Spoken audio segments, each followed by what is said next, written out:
Right now, your body is carrying around a feature so strange that no other animal on Earth has it.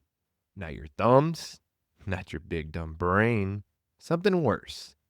When you feel an emotion strongly enough, grief, joy, a soldier surprising his dog, an insurance commercial at 11 p.m., your eyes spring a leak.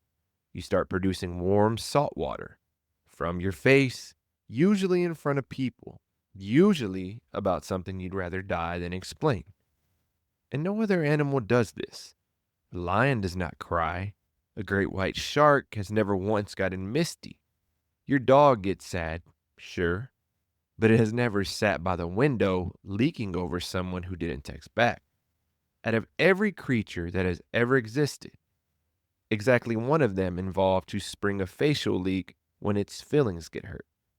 And it's the one currently watching a video about why it does that. Hi.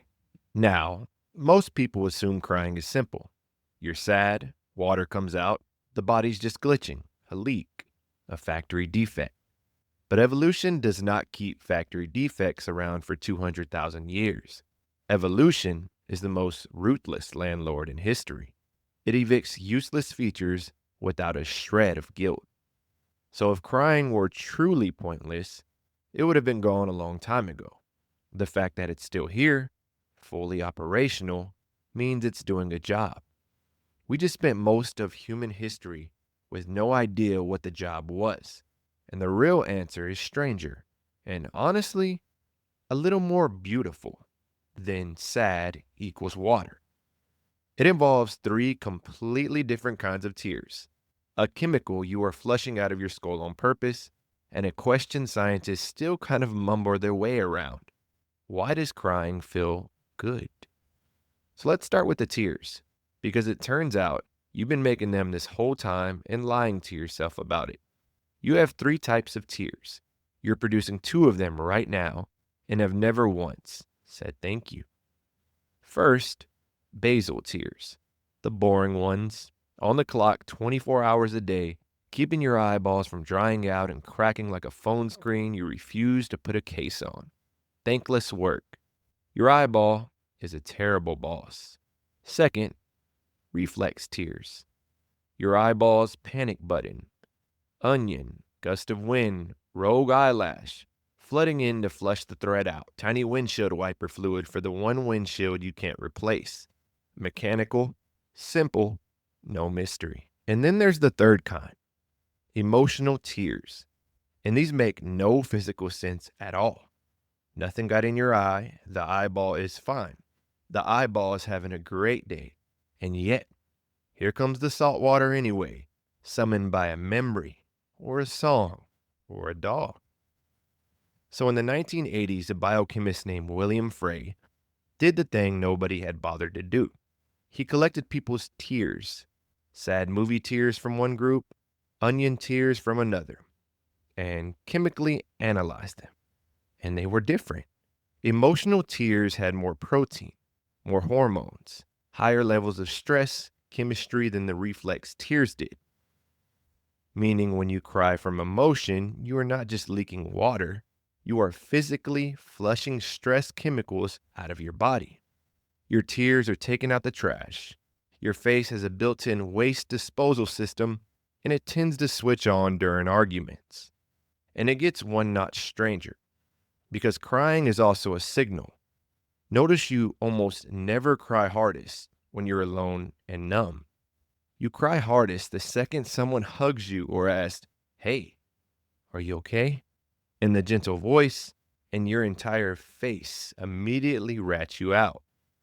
Babies can't say a word, so crying is their whole strategy, and it works because a baby's cry is built by evolution to be physically impossible for an adult to ignore.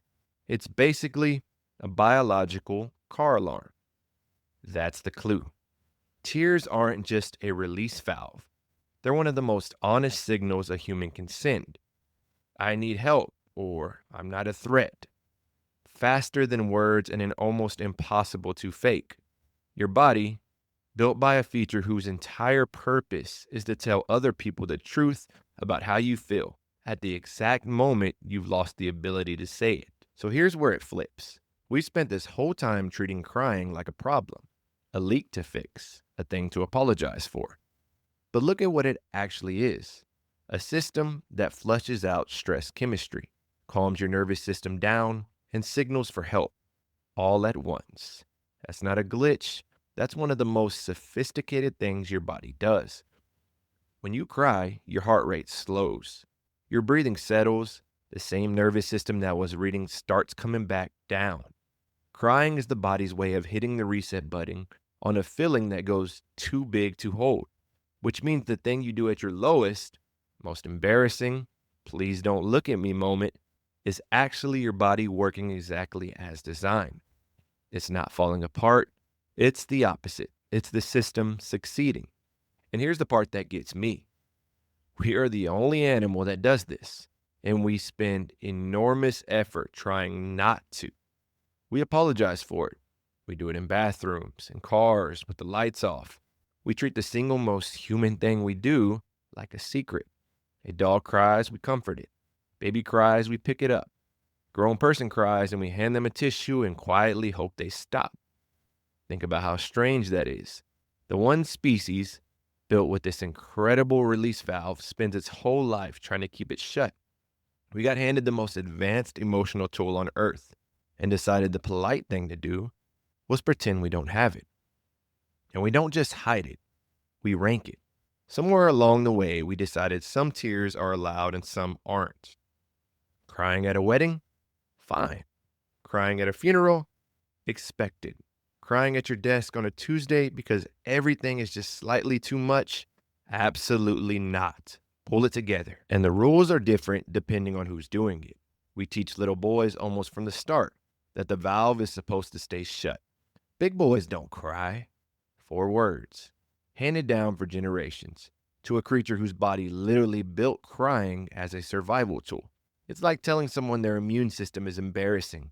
Please stop fighting off that infection in public. It's making everyone uncomfortable. And here's the cruel part. The instinct that makes you want to hide when you cry is the exact opposite of what crying is for. Remember, it's a signal. It's built to be seen.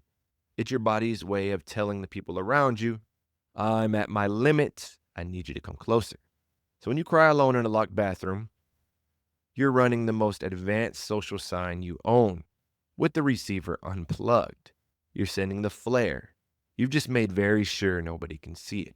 And look, sometimes that's the only option you've got. And that's okay too. A flare fired in an empty room still clears the smoke out of your lungs. The chemical flush still happens. The reset still happens. Crying alone still works. It's just doing half its job. The other half, the part where someone sees you and moves closer, that's the half we've trained ourselves to skip. Which brings us back to that question scientists still kind of shrug at. Why does a good cry actually feel good? You think it would feel terrible all the way through. It's leaking, it's snot, it's the ugly face. And yet, after, there's that strange, scrub, clean calm. Part of it is chemistry, stress hormones physically leaving, the nervous system standing down. Your body is literally less loaded than it was 10 minutes ago. Part of it is the signal getting answered. If someone's there, you usually get comfort back, and your brain pays that out in the warm stuff. Part of it, honestly, we still don't fully understand, which is kind of wonderful. The most human thing we do still has a little mystery left in it. But here's the reframe I want to leave you with. We've been calling it breaking down. I broke down, I lost it, I couldn't hold it together, as if the tears are the moment you failed. But the tears aren't the failure. The tears are the repair. The breakdown already happened, quietly, inside, in all the days you held it. The crying is your body finally getting to fix it. So crying isn't the storm, crying is the rain after the storm. The part where the pressure finally gets to leave. And every other animal, they got fight, they got flight, they got freeze. We got one more option none of them have. We got to fall apart safely in front of each other and have it pull us closer instead of getting us killed. That's not weakness. That's the whole trick of being human.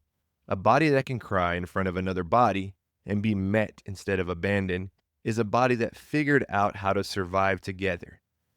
That is the feature. So the next time it happens, the hot eyes, the tight throat, the thing rising up that you're about to apologize for, just remember what actually is happening.